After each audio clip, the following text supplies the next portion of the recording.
আসসালামু আলাইকুম বন্ধুরা, আমার চ্যানেলে আপনাদের সকলকে স্বাগতম।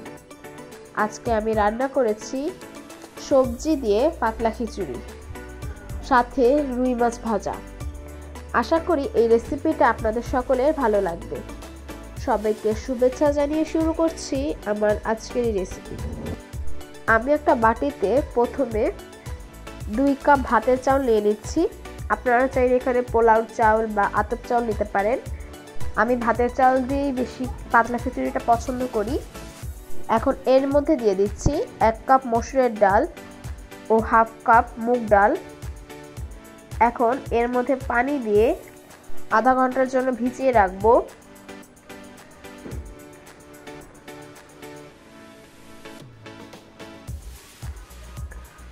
এখানে আমি সবজি নিয়ে নিয়েছি আলু, মিষ্টি কুমড়া ও গাজর। মিষ্টি কুমড়াগুলোকে আমি এভাবে কেটেছি। এখন একটা পাতিলে দিয়ে দিচ্ছি সাদা তেল। এর মধ্যে দিয়ে দিচ্ছি 2টা দারচিনি, 2টা তেজপাতা, 4টা এলাচ ও 5 থেকে 6টা লবঙ্গ। এখন ভেজে নেব একটু। এখন এর মধ্যে দিয়ে দিচ্ছি 1 বাটি পেঁয়াজ কুচি। পেঁয়াজটাকে একটু নেড়ে চেড়ে নিচ্ছি।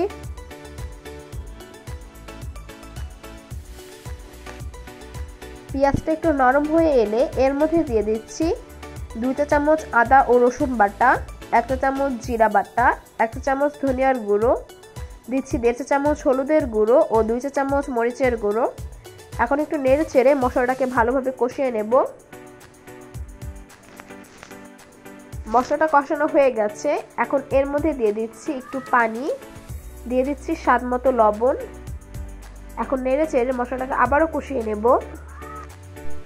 মশলাটা কষানো হয়ে গেছে। দেখুন বন্ধুরা, উপর থেকে তেল ছেড়ে দিয়েছে। এখন এর মধ্যে দিয়ে দিচ্ছি সবজিগুলো। এখন নেড়ে চেড়ে সবজিগুলোকে 3 থেকে 4 মিনিটের জন্য কষিয়ে নিতে হবে।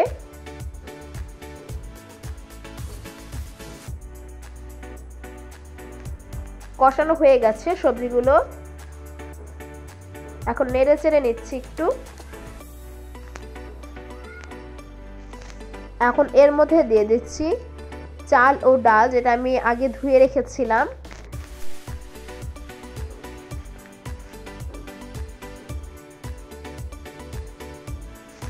এখন নেড়ে চেড়ে নিচ্ছি একটু।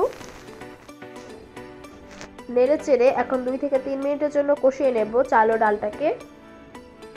মশলাটাকে যত কষাবেন তত খেতে ভালো লাগবে। কষানো হয়ে গেছে। এখন আবার একটু নেড়ে চেড়ে নিচ্ছি।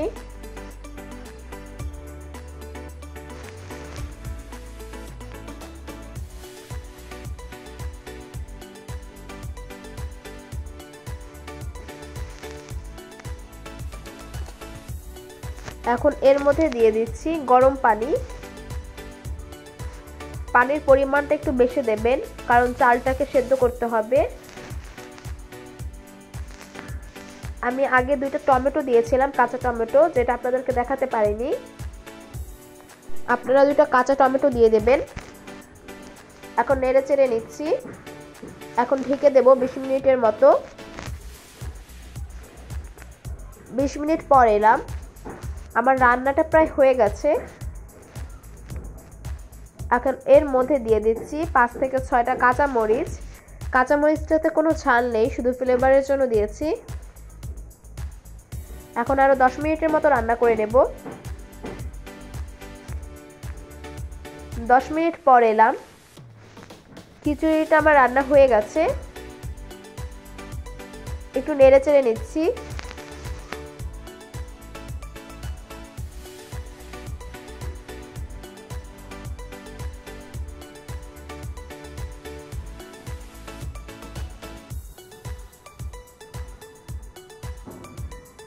এখন এর উপর দিয়ে দিচ্ছি ধনিয়ার পাতা। এখন আবার একটু নেড়ে চেড়ে নিচ্ছি।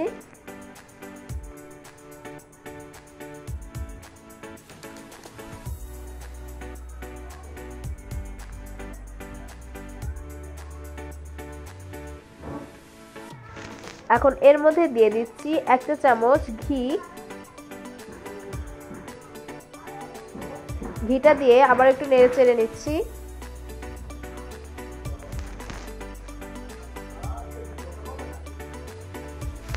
এখন খিচুড়িটাকে নামিয়ে নেব।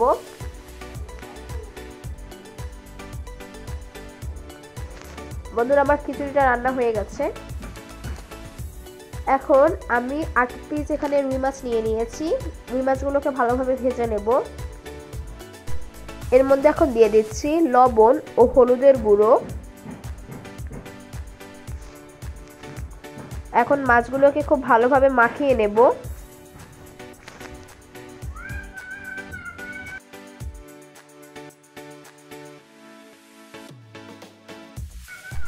মাছগুলো মাখানো হয়ে গেছে।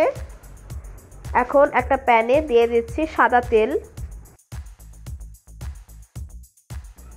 এখন এর মধ্যে মাছগুলোকে দিয়ে দেব।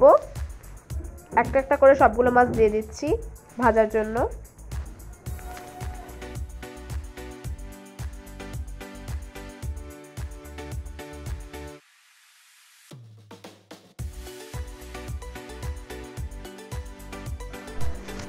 মাছের এক পিঠ ভাজা হয়ে গেছে। এখন উল্টিয়ে দিচ্ছি আরেক পিঠ ভাজার জন্য।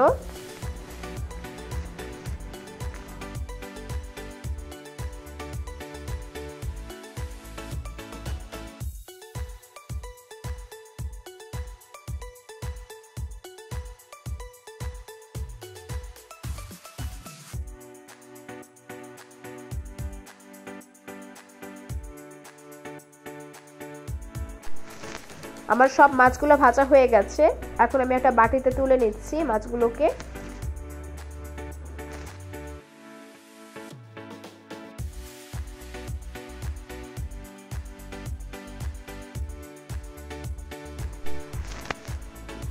এখন আমি 2টা শুকনো মরিচ ভেজে নিচ্ছি।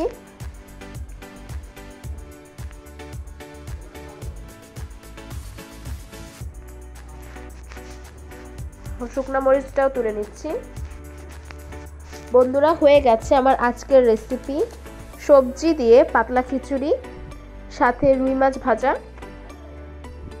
বন্ধুরা, আপনারা এইরকম খিচুড়ি রান্না করে বাসায় খাবেন, অনেক ভালো লাগবে। এই খিচুড়িটা আপনারা ভর্তা বা বেগুন ভাজার সাথেও খেতে পারেন। বন্ধুরা, আমার ভিডিওটা যদি আপনাদের ভালো লাগে তাহলে লাইক, কমেন্ট, শেয়ার করতে ভুলবেন না। এবং এইরকম আরও রান্নার ভিডিও পেতে আমার চ্যানেলটা সাবস্ক্রাইব করে আমার পাশে থাকবেন। বন্ধুরা, আর এরকম খিচুড়ি বাসায় রান্না করে কেমন হয়েছে সেটা আমাকে কমেন্ট বক্সে জানাবেন। সবাইকে ধন্যবাদ।